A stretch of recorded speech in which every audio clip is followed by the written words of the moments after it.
Қайырлы күн, сіздермен бірге IT әлемінің ең өзекті жаңалықтарын талдайтын IT News бағдарламасы. Мен сен Астана, сіздермен бірге технологиялар әлеміне саяхаттауға дайынмын. Бастайық. Rivian компаниясы биылғы жылдың соңында R1T және R1S электрлік көліктеріне қолсыз жүргізуші жүйесін іске қосуды жоспарлап отыр. Ал 2026 жылы бұл көмекшінің одан әрі жетілдірілген нұсқасы шығарылмақ. Бұл туралы Rivian компаниясының бас директоры RJ Scaring баспасөзге берген сұхбатында айтты. Жаңалық Rivian форумында жарияланып, EdecTrack порталы арқылы хабарланған. Жүйенің алғашқы нұсқасы Ford Blue Cruise немесе GM Super Cruise сияқты екі деңгейлі жүргізуші көмекшілеріне ұқсас жұмыс істейді. Сонымен қатар екінші буындағы Rivian көліктері матрицалық шамдар және түсін өзгертетін жаңартылған жарық жолағы сияқты ерекше функциялармен жабдықталған. Rivian форум пайдаланушылардың айтуынша, бұл жарық жолағы автономды жүргізу режимінде екенін басқаларға көрсету үшін индикатор ретінде пайдалануы мүмкін. Бұл технологиялық жаңалықтар электромобильдер әлеміне жаңа серпін беретіні сөзсіз.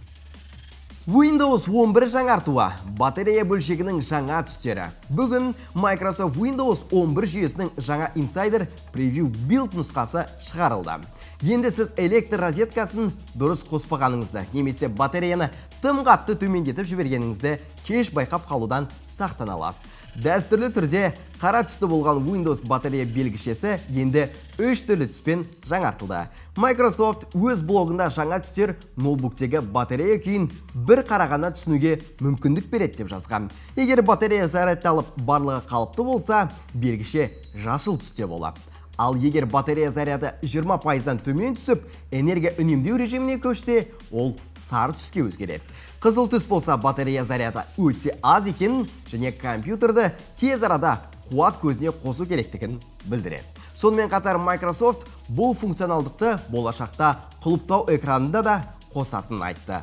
Бұл жаңалық Windows пайдаланушыларына құрылғы батареясының күйін тиімді бақылауға көмектесетіні сөзсіз.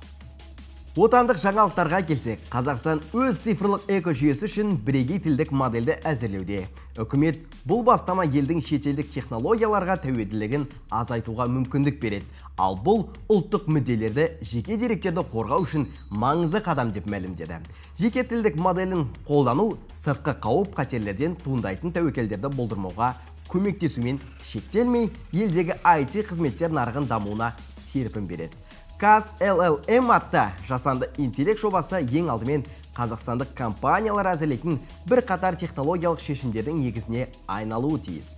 CAS-LLM базасына қазірдің өзінде жасанды интеллектке негізделген өнімдер құрылуда. Бұл e-gov, e-өтініш және заңгерлік көмекші сияқты бағыттардағы AI көмекші деп атап өтті үкімет. Бұл бастама Қазақстанның IT саласының дербестігін арттырып, жасанды интеллект пен цифрлық технологияларды дамытуға жаңа мүмкіндіктер ашады. Мұндай қадам елімізді технологиялық тәуелсіздікке жақындатады. Бүгінге осы технологиялардың дамуын бірге талқылап, әлемнің жаңа жаңалықтарын білдік. Келесі бағдарламада кездескенше, сіздермен болған Сен Астана, аман сау болыңыздар.